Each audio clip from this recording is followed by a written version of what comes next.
Spoiler, if this child of Ruth and Boaz is related to King David, you know who else that means he's related to? Jesus.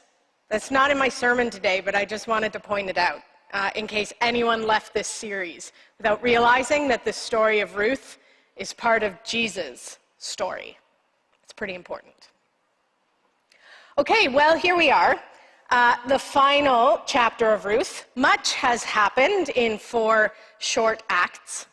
Of course, a thread running through all of them has been the issue of border crossings and the deep-seated disdain that can exist between people of both sides, one for the other.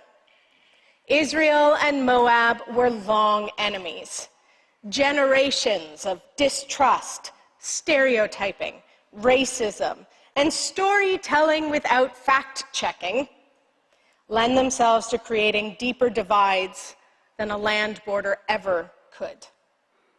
Which makes the move that Elimelech, Naomi, and their boys made in chapter 1 from Bethlehem to Moab suspect at best, disloyal at worst. When the boys grew up and married Moabite women, it sealed the deal on their departure from Israel. And then the worst happened. Elimelech died, and his sons shortly thereafter. And we're left with 3 widows. 2 are local, 1 is a foreigner, an Israelite, without protection of husband, child, or grandchild. Naomi would have to turn back to Bethlehem, face her tarnished reputation and her poverty. Naomi changed her name to Mara, which means bitterness. And the story could have ended there. For many people across time, it has ended there. For many people today, it still ends there. Except for Ruth. Her presence interrupts the flow of this age-old story. Ruth, Moabite from Moab, the daughter-in-law who refused to return home to her own family and instead chose loyalty to Naomi, even at great risk to her own safety and well-being. Crossing back into Israelite territory was humiliating enough for Naomi, but to do so with a Moabitess on her arm, well, to say it became the talk of the town would be putting it mildly. Once the 2 widows found a space on the outskirts of town to set up camp, Ruth went to work gleaning in the fields. Fortunately for her, Israel had a law preventing landowners from threshing the corners and edges of their fields, leaving those parts for the use of orphans and widows and foreigners among them. So Ruth collected grain for she and Naomi, whom she loved. But she wasn't able to keep her race a secret. People knew this was Naomi's foreigner daughter-in-law, the Moabitess from Moab. Whispers abounded. But as it so happens, the landowner where she was gathering and gleaning took notice of her. And rather than writing her off, Boaz sought to learn more about her. He learned about her love and her loyalty for Naomi. Boaz was impressed. He told his workers to leave her alone, and he told Ruth how and where to glean to keep herself safe. He invited her to lunch with him. He sent leftovers home with her for Naomi. He deeply respected Ruth's determination and love for her mother-in-law, and supported her in her efforts. Last Sunday, we caught a glimpse of Naomi beginning to pull herself out of her own darkness. She remembers that she has a responsibility to Ruth to provide for her a future and security, a husband, ideally even children. She remembers that Boaz is a cousin and thus has a responsibility, according to Israelite law, to marry his cousin's widow, to provide a son to inherit Mahlon's name. Go to him, Naomi instructs, get all prettied up and go to Boaz at the threshing floor after he has spent the evening drinking and partying at the harvest festival.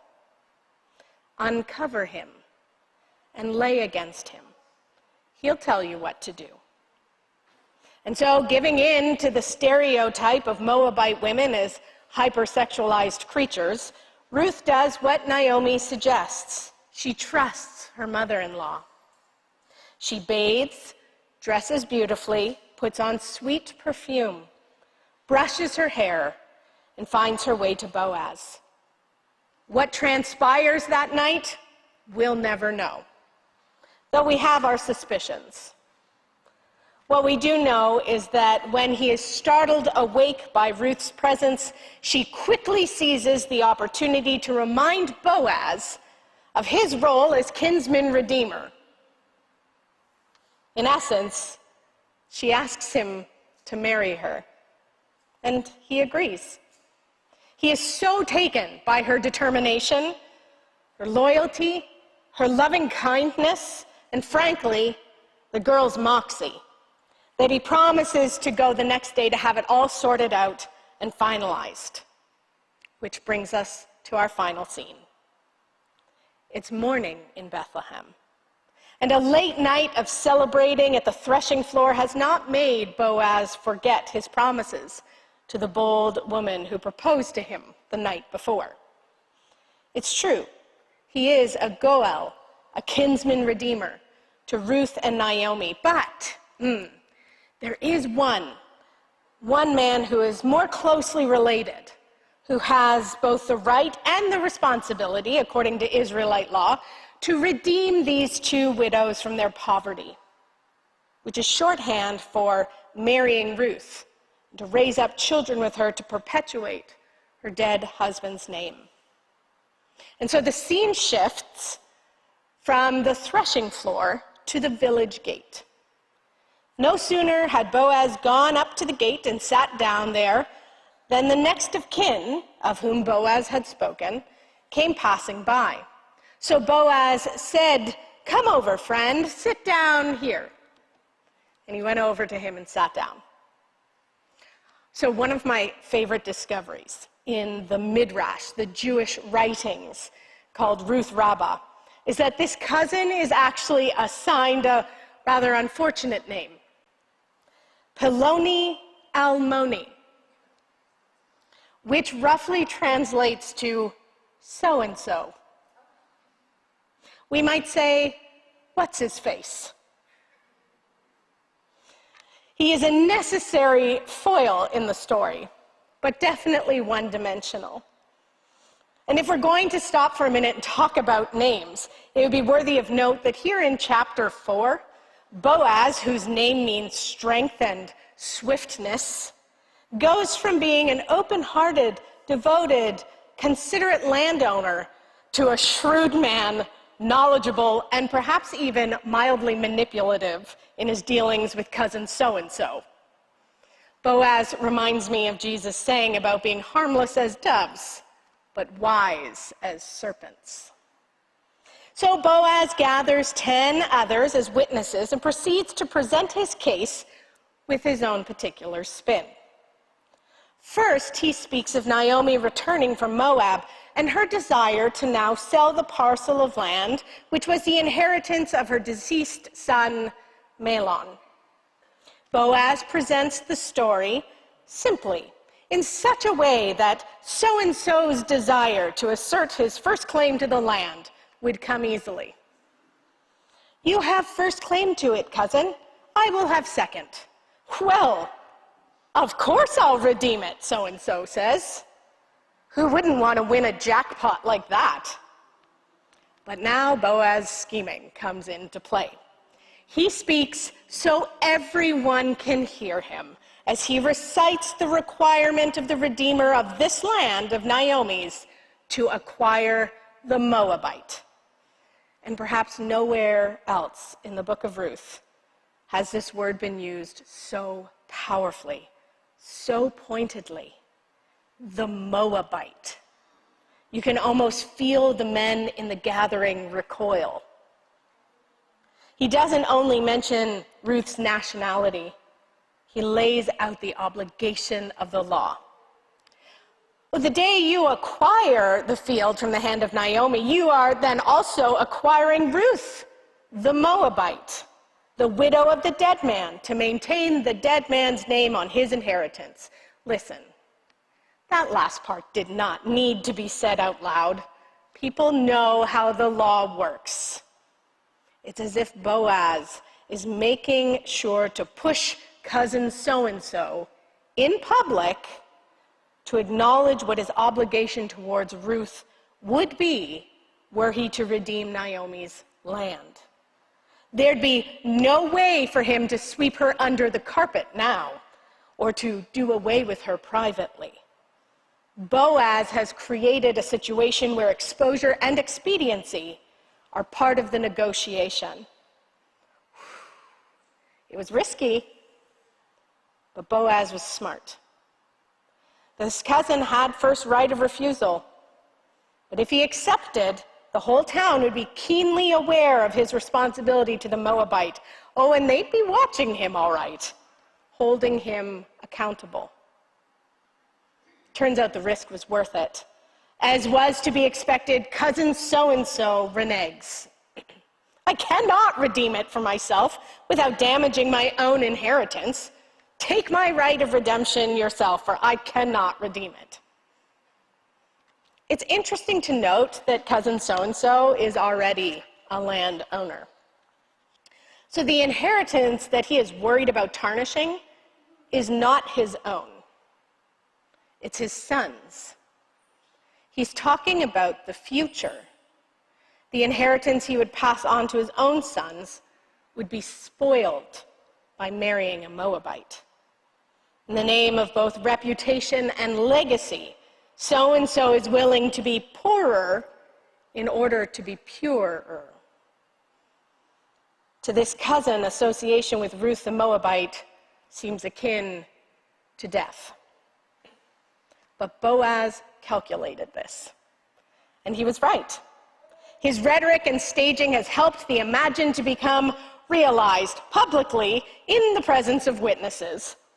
Boaz used so-and-so's lack of kindness against him.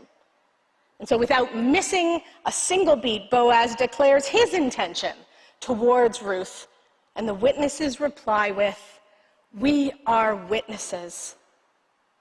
May the Lord make the woman who is coming into your house like Rachel and like Leah, who together built up the house of Israel. May you produce children and bestow a name in Bethlehem, and through the children that the Lord will give you by this young woman, may your house be like the house of Perez, whom Tamar bore to Judah." No more mentioning of Moabite in that account. The crowd blesses Ruth, drawing on the deep legacy of other foreign women who are heroes and matriarchs of Israel. Rachel, Leah, and Tamar. They fold Ruth up into a story of pride and legacy, inheritance, and indeed a name. She is given 4 mothers, and the family of Ruth and Boaz is given a narrative inheritance. But church, before we leave the scene at the city gate and start gathering our wedding attire, it's probably readily available at the Kennedy household. I want to go back to what's-his-face, to cousin so-and-so, because that guy is important. He's a foil, a caricature, a trope, yes, but he also serves as a warning. My guess, to quote Padraig, is that we are not so much called to identify and expel the so-and-so character in our midst, as it is to find the so-and-so within ourselves. To recognize how fear of tarnish can corrupt our capacity to do business, to demonstrate kindness, and to act according to deep ideals of hospitality and the loving foundations of law. Are there places in our lives where, like so-and-so, we have opted for a lesser thing in the name of perceived purity or reputation. Have we chosen reputation over loving kindness? Have stereotypes and old grudges clouded our ability to be conduits of grace? It's a good question. And it harkens back to the earlier conversation of the sages assigning this book in its reading, its entire reading, in worship alongside the reading of the Torah, the law, as a warning. It is possible for one to keep the law perfectly and yet still be devoid of kindness. Law alone cannot fully heal the world. Only obedience to the law as an act of kindness and generosity can do that. The scene at the city gate in chapter 4 of Ruth puts flesh and bones on that assertion. And it invites us to identify times in our own lives when we have been cousin so-and-so. Following the law, protecting our reputation, and the inheritance of our children in the name of rightness and purity. So-and-so is a mirror we are called to hold up to ourselves. And so as the closing music swells, we collectively agree that through this story, through the person of Ruth the Moabite, we find a turning point for law in the land. Her kindness was a political force. Her particularity changed the way a people considered border crossers, intercultural marriages, and provisions. And her association with Boaz meant that she was written into the Davidic lineage and storyline. And furthermore, this neat little point, breaking with tradition, breaking with custom, and even breaking with the law, it is Boaz, not Ruth's dead husband, who is named as the father of that baby boy. That has not been done before. If chapter 3 of Ruth was a story of compassion, determination, and action, then chapter 4 is a demonstration of the accompanying advocacy and policy change.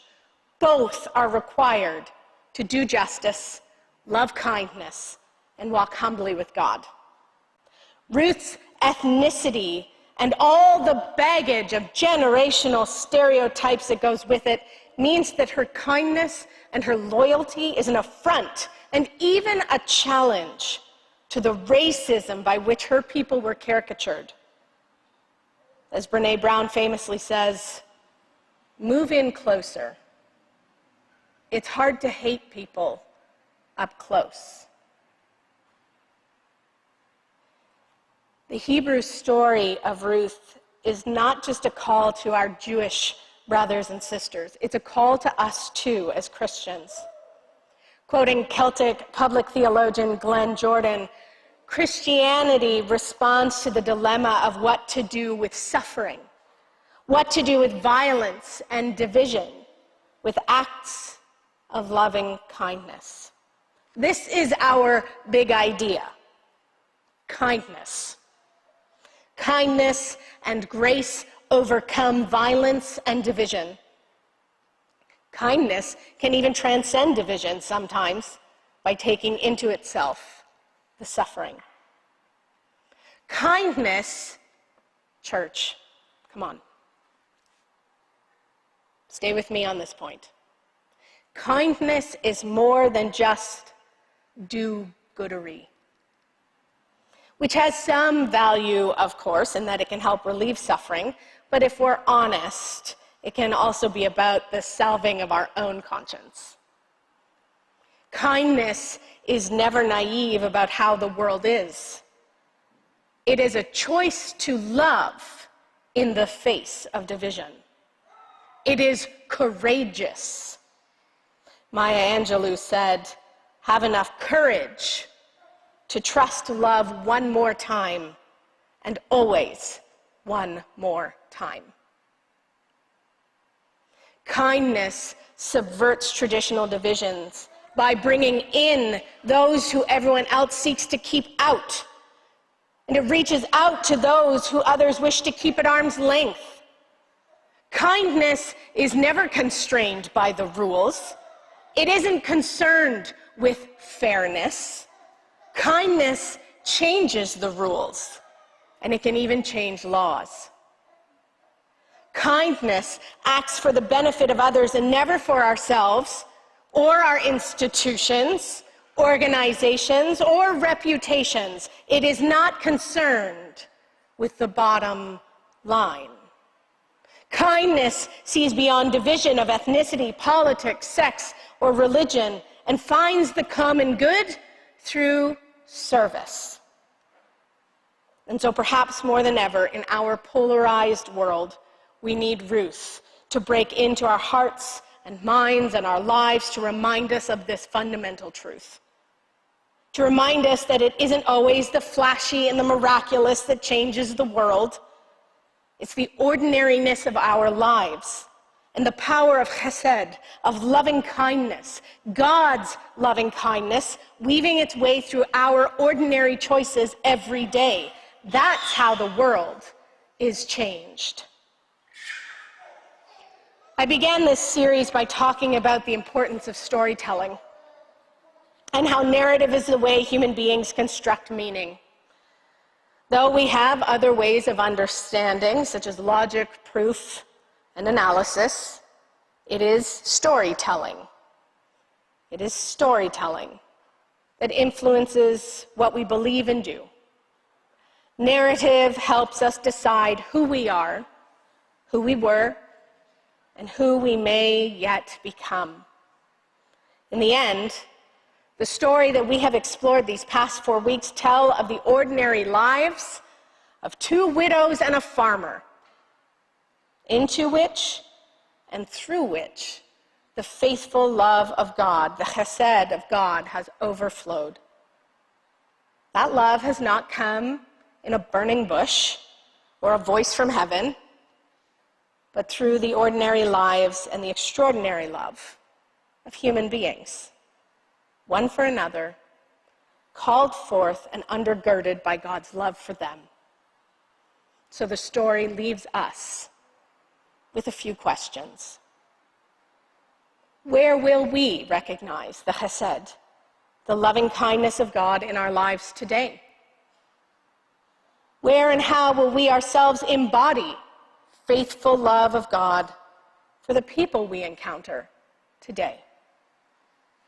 Where will we, through our ordinary and extraordinary lives, be a conduit of God's love and blessing for the world? Ruth's story, Boaz's story, Naomi's story is our story. God has handed us this story, and by God's grace, may we answer the call. To God be all the glory. Amen.